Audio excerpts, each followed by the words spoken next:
much to bear. When I got back to school, I launched a Save the Manatees campaign. As I held the photo of the manatee my class adopted, I felt I had done something important. So I kept going. After building a lemonade stand out of PVC piping, I opened a store on our lawn called Planet in Peril. I donated every cent earned, all of which came from my mom, to environmental groups. I read and reread my copy of 50 Simple Things Kids Can Do to Save the Earth until the pages fell out. As I grew into adulthood, my passion for the environment strengthened. Sunny days in college were devoted to convincing my fellow students to buy organic food.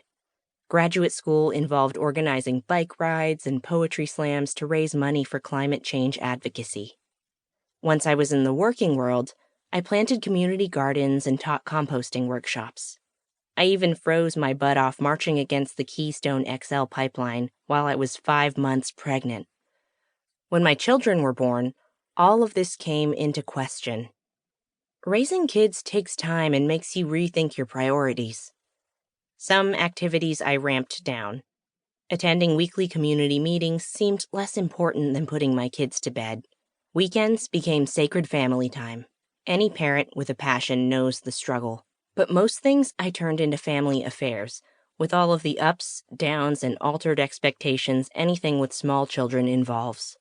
Learning from others who had come before me and my own experience, I found out it was possible to adapt most of my environmental activities into kid-friendly ones. Gardening became a balancing act of keeping my kids and plants safe. When he was a toddler, Ethan often evaded my supervision to eat dirt. To keep from having panic attacks, I reassured myself that it was building his immune system.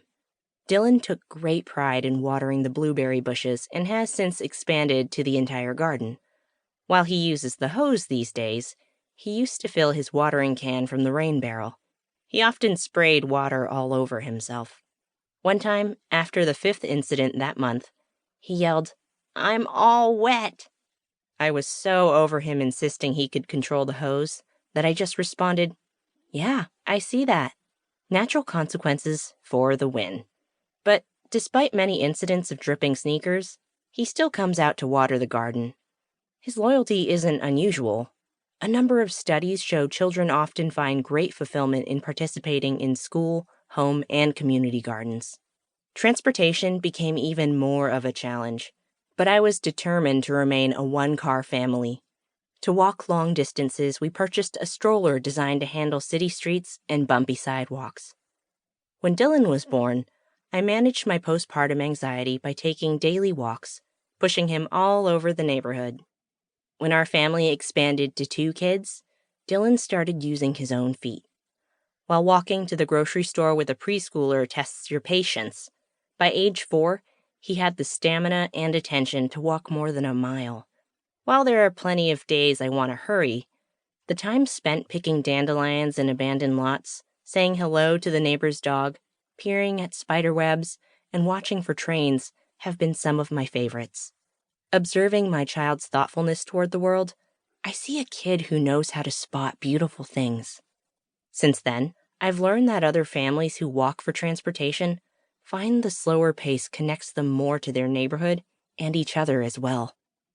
To supplement walking, we bought a fancy trailer to turn my bicycle into a kid-hauling machine. In the beginning, Dylan hated the trailer. Over time, he grew to look forward to it, hopping right in after I attached it to my bike. Once Ethan was old enough to ride in it too, I was excited to get both of them in there. But squishing both of them in a tight space with few windows was asking for trouble. The first time, they didn't seem to mind.